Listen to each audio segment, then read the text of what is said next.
Team Afrokaya, I have this beautiful prime located property. Yani kwanza iko nyuma ya stendi ya Magufuli. Alafu imagine hectare 1.5 square meter 15,000. Square meter ngapi? 15,000. Eneo lote hili na lina face barabarani.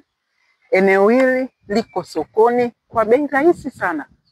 Bilioni 1.5 tu. Hatukati vipande, hatuendi robo, hatuendi nusu. 1.5B unaondoka na eneo lako. And guess what? Lina title. Clean title. Kama unatafuta eneo la sijui apartments, sijui unatafuta eneo la wewe kuanza mradi wako wa kuuza viwanja, sijui unatafuta eneo la shule, sijui la viwanja, sijui la kitu gani, eneo hili hapa. Clean title, nyuma ya stendi ya Magufuli. 1.5B. Call us today and let's close this deal.